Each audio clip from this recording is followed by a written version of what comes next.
بسم الله الرحمن الرحيم. ألف لام ميم را. تلك آيات الكتاب والذي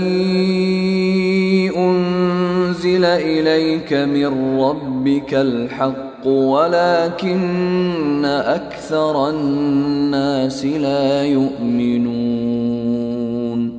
الله الذي رفع السماوات بغير عمد ترونها ثم استوى على العرش وسخر الشمس والقمر كل يجري لأجل مسمى يدبر الأمر يفصل الآيات لعلكم بلقاء ربكم توقنون. وهو الذي مد الأرض وجعل فيها رواسي وأنهارا ومن كل الثمرات جعل فيها زوجين اثنين يغشي الليل النهار إن في ذلك لآيات لقوم يتفكرون. وفي الأرض قطع متجاورات وجنات من أعناب وزرع ونخيل صنوان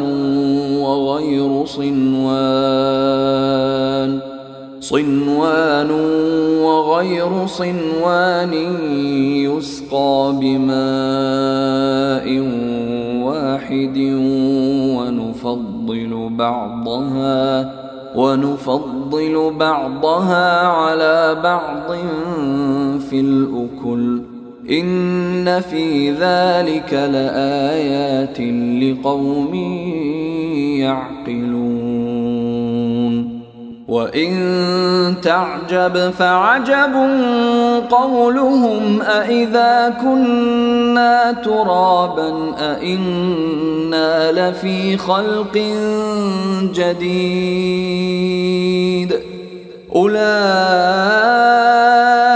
الذين كفروا بربهم وأولئك الأغلال في أعناقهم وأولئك أصحاب النار هم فيها خالدون. ويستعجلونك بالسيئة قبل الحسنة وقد خلت من قبلهم المثلات وإن ربك لذو مغفرة للناس على ظلمهم وإن ربك لشديد العقاب. ويقول الذين كفروا لولا أنزل عليه آية من ربه إنما أنت منذر ولكل قوم هاد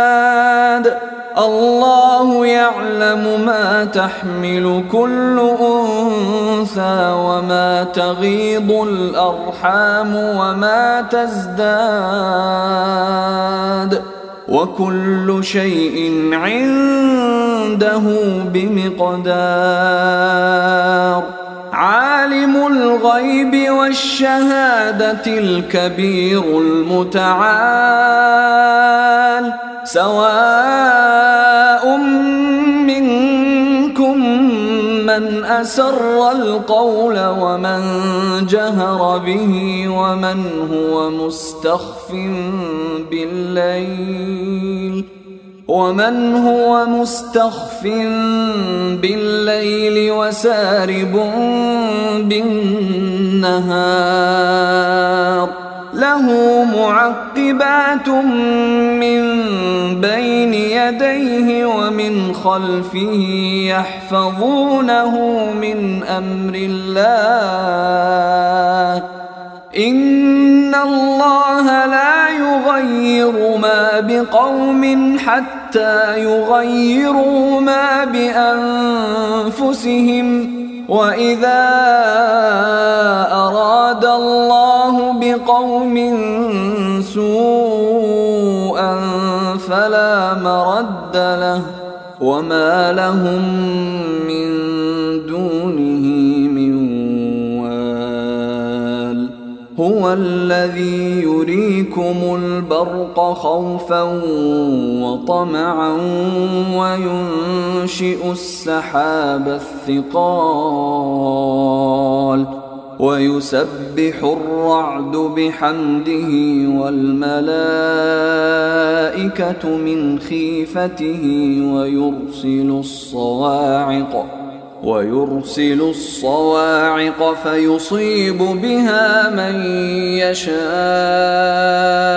وهم يجادلون في الله وهو شديد المحال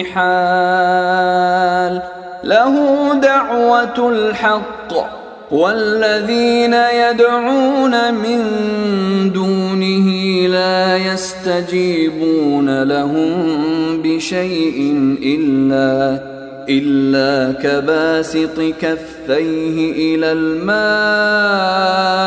ليبلغ فاه وما هو ببالغه وما دعاء الكافرين إلا في ضلال ولله يسجد من في السماوات والأرض طوعا وكرها وظلالهم بالغدو والآصال قل من رب السماوات والأرض قل الله قل أفاتخذتم من دونه أولياء لا يملكون لأنفسهم نفعا ولا ضرا قل هل يستوي الأعمى والبصير أم هل تستوي الظلمات والنور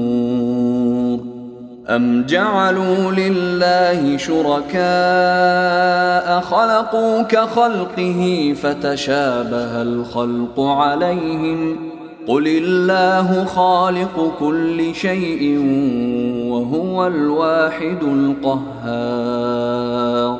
أنزل من السماء ماء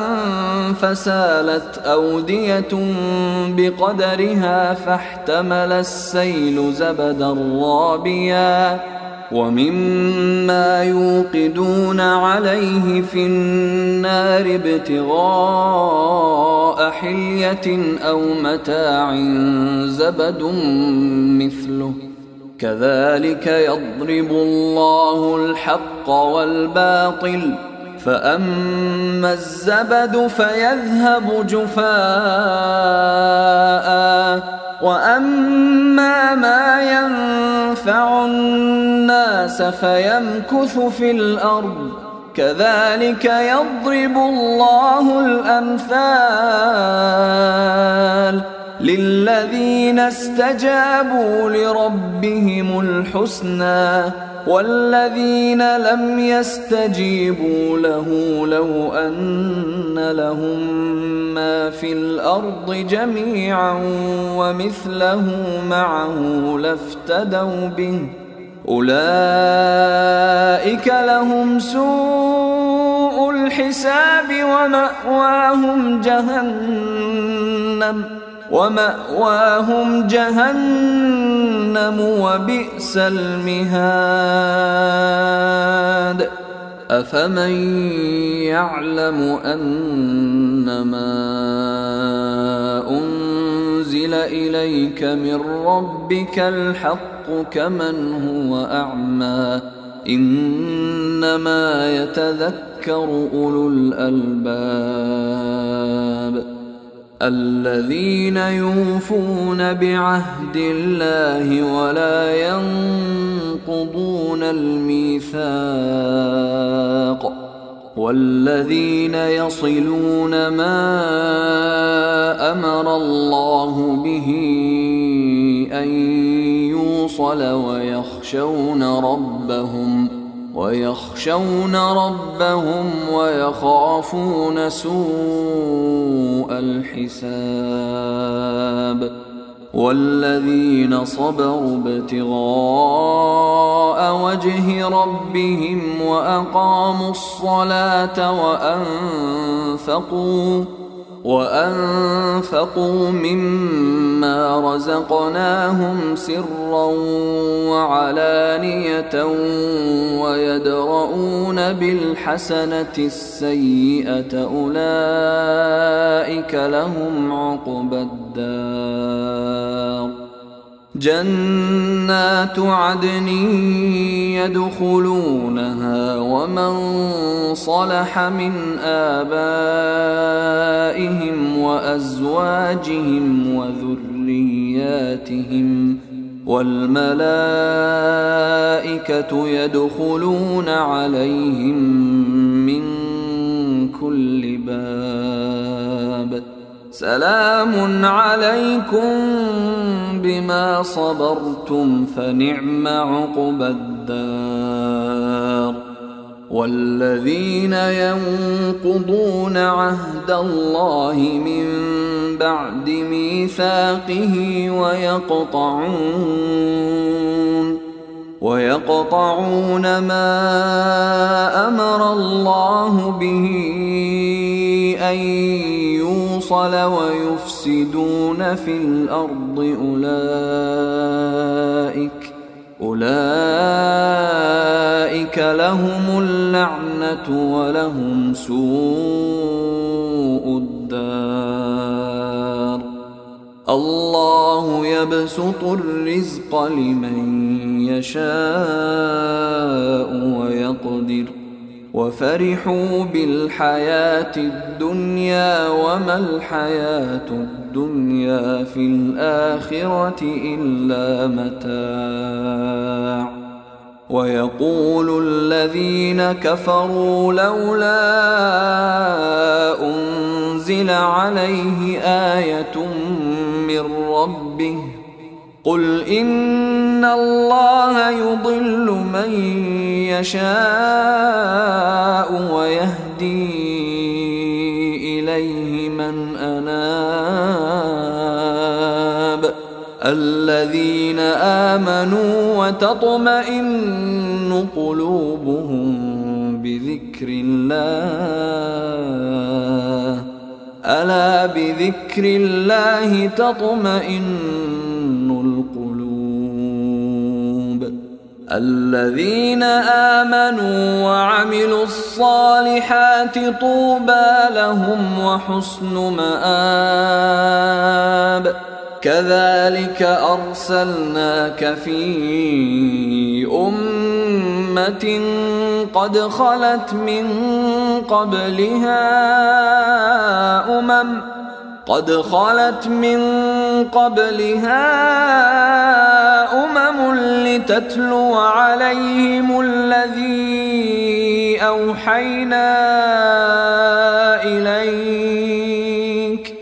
لتتلو عليهم الذي أوحينا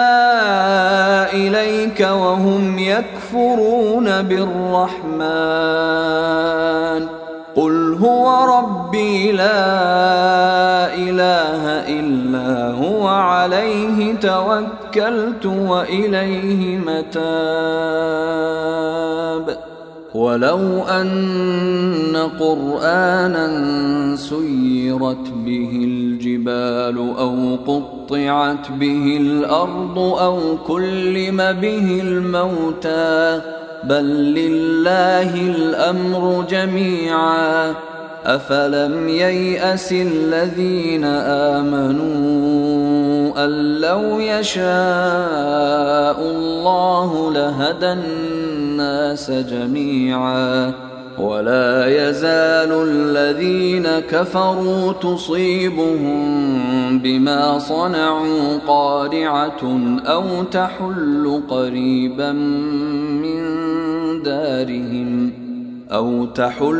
قريبا من دارهم حتى يأتي وعد الله إن الله لا يخلف الميعاد ولقد استهزئ برسل من قبلك فأمليت للذين كفروا ثم أخذتهم فكيف كان عقاب أفمن هو قائم على كل نفس بما كسبت وجعلوا لله شركاء قل سموهم أم تنبئونه بما لا يعلم في الأرض أم بظاهر من القول بل زين للذين كفروا مكرهم وصدوا عن السبيل ومن يضلل الله فما له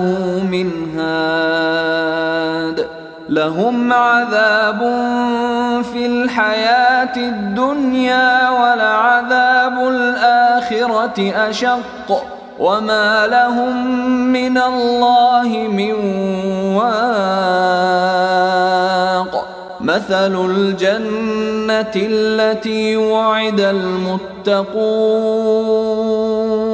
تجري من تحتها الأنهار أكلها دائم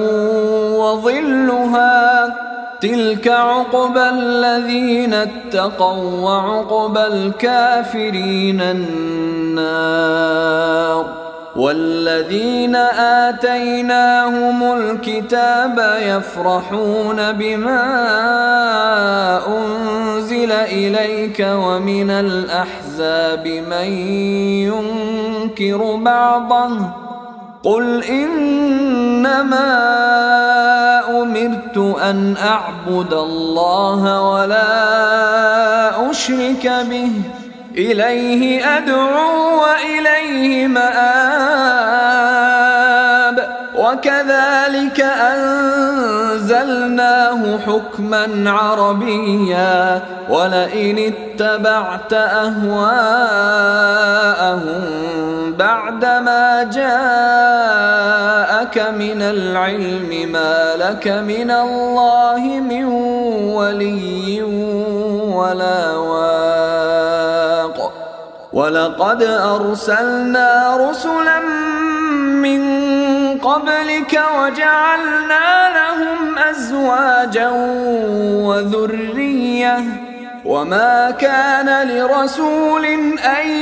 يأتي بآية إلا بإذن الله لكل أجل كتاب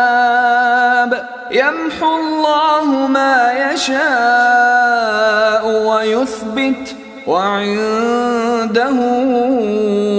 أم الكتاب وإما نرينك بعض الذي نعدهم أو نتوفينك فإنما عليك البلاغ وعلينا الحساب أولم يروا أنا نأتي الأرض ننقصها من أطرافها والله يحكم لا معقب لحكمه وهو سريع الحساب وقد مكر الذين من قبلهم فلله المكر جميعا يعلم ما تكسب كل نفس وسيعلم الكفار لمن عقبى الدار ويقول الذين كفروا لست مرسلا قل كفى بالله شهيدا بيني وبينكم ومن عنده علم الكتاب